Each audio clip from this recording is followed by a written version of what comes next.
Hello viewers, welcome back to my channel. मैं हूं doctor पापिया begonia. इस चैनल के द्वारा मैं हमेशा मेडिकल साइंसेज के लेटेस्ट इंफॉर्मेशन आपसे शेयर करती हूं। इस बार मैं जिस टॉपिक में बात करने वाली हूं वो है जेनोबॉट्स।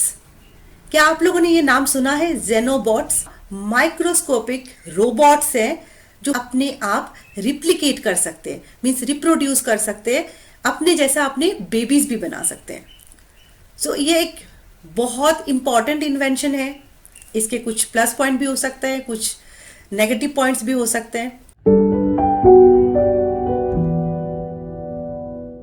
नैनोबॉट्स डिस्कवर करने के पीछे बहुत सारे साइंटिस्ट का बहुत लंबे समय का मेहनत है। University of Vermont, Tufts university and Harvard university in US, ये तीनों यूनिवर्सिटी के साइंटिस्ट के एक ग्रुप ने डिस्कवरी किया है। Nanobots are living robots, like ये combination of synthetic life form with a living life form, दोनों का एक कॉम्बिनेशन है। Scientist developed 3D models with the help of a super computer. Computer की एल्गोरिदम की मदद से ऐसे 3D ब्लॉक्स डेवलप किए गए जो कि लिविंग सेल को कॉपी करे, मिमिक करे। नाउ ये जो सेल जिसको वो कॉपी करेंगे वो स्टेम सेल्स होंगे जो कि अपने आप रिप्रोड्यूस हो सकते हैं। ये स्टेम सेल्स लिए गए एक फ्रॉग से, उसका नाम है अफ्रीकन क्लॉ फ्रॉग। इस फ्रॉग में एक कैपेसिटी होती है कि उसकी स्किन अगर डैमेज होता है तो वो बहुत ही फास्ट अपने स्किन को दोबारा हील कर लेते हैं। उसके स्किन और हार्ट के सेल को लिया गया एज ए स्टेम सेल, और इस फ्रॉग का नाम है जेनोफस, जिस वजह से ये जो रोबोट्स है उनका नाम है जेनोबॉट्स, क्योंकि combination of xenopus and the computer modelling. Frog के बॉडी से स्टेम सेल लिया, हार्ट एंड स्किन से, उन सेल्स को कल्चर मीडिया में डेवलप किया गया, और कल्चर मीडिया में डेवलप करने के बाद उन सेल्स को असेंबल किया गया with the help of microscopic miniature forceps and electrodes. इनको इस तरह से एक्यूमुलेट किया गया, इस तरह से शेप और साइज दिया गया जो कि 3D मॉडल्स में था, और ये पूरी तरह से हाई रिजोल्यूशन माइक्रोस्कोप के अंडर में हुआ।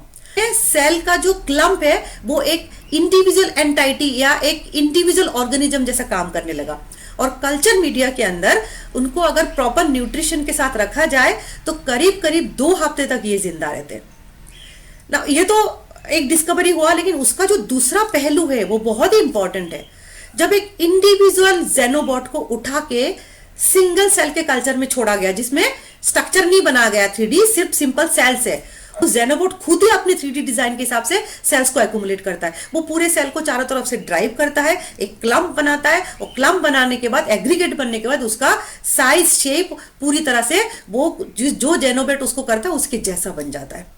और एक शॉर्ट इंक्यूबेशन पीरियड के बाद थोड़ी देर तक वो वैसे ही रहता है, एक सुप्त अवस्था में रहता है, और एक शॉर्ट इंक्यूबेशन पीरियड के बाद वो अपने आप में एक नॉर्मल एंटाइटी जैसा काम करता है। जेनोबॉट ने अपना दूसरा कॉपी, दूसरा ऑफस्प्रिंग या बेबी बना लिया, और थोड़ी दिन बाद वो बेबी भी एक ग्रोन अप एडल्ट के जैसा बिहेव करता है और एक इंडिविजुअल जेनोबॉट बन जाता है।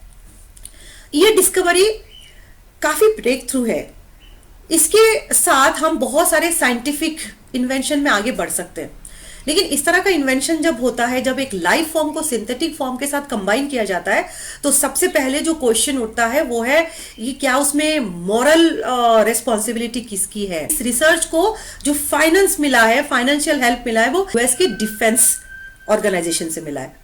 तो मे भी एक चांसेस हो सकता है कि आगे जाके मिलिट्री के यूजफुल कुछ टूल डेवलपमेंट करने के लिए ये जेनोबॉट्स को यूज किया जाए।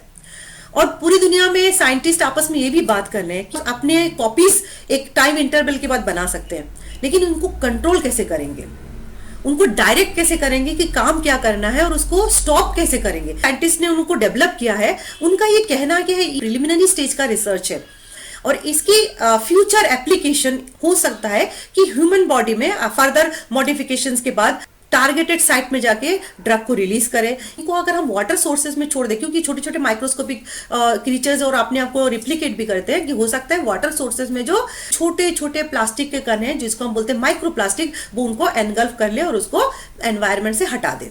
सो बहुत सारी पॉसिबिलिटीज है। रोबोट्स जो है वो नाम रोबोट सुन के आपको लगता है कि हाँ एक नया ह्यूमन बीइंग बन गया, एक से दूसरा कॉपी बन गया। एक्चुअली में ऐसा नहीं है, क्योंकि ये मिनिएचर्स है, माइक्रोस्कोपी के बहुत छोटे हैं। ये एक क्लम्प ऑफ सेल है, उनके कोई ऑर्गन नहीं है, वो इंडिविजुअल एक एंटाइटी या इंडिविजुअल एक स्पीशीज नहीं है।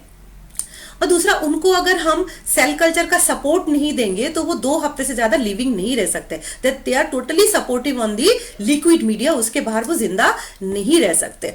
सो इनको जेनोबॉट या रोबोट्स बोलने के बजाय अगर हम उनको बोले they are actually programmable individuals और ऑर्गेनिजम्स, ऐसे ऑर्गेनिज्म जिनको प्रोग्राम किया जा सकता है, और ये hybrid bio small microscopic robots है।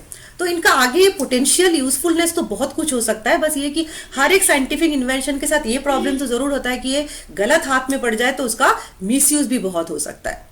रिसेंटली इसी प्रोसेस को यूज करके हार्वर्ड यूनिवर्सिटी के साइंटिस्ट ने ह्यूमन हार्ट सेल को जेनोबॉट के जैसा ही सिस्टम में डेवलप करने की कोशिश की, और उसमें एक तरह से ऐसा फिश जैसा स्ट्रक्चर बनाया जो कि मीडिया में बहुत लंबा देर तक लिविंग रह सकते हो, सेल को रिप्लिकेट भी कर सकते हो। तो आगे जाके हो सकता है कि हार्ट को ट्रांसप्लांट करने के लिए दूसरे ह्यूमन बीइंग से हार्ट ना लेना पड़े, एक ह्यूमन बीइंग का अपना ही स्टेम सेल खुद अपना हार्ट डेवलप कर ले। तो ये जेनोबॉट्स में अभी तक जो डिस्कवरी हो उसमें खास बात यह है कि वो मूव कर सकते हैं, वो स्विम कर सकते हैं, वो अपने आप को हील कर सकते हैं, रिकवर कर सकते हैं और अपनी ऑफस्प्रिंग या बेबीज बना सकते हैं।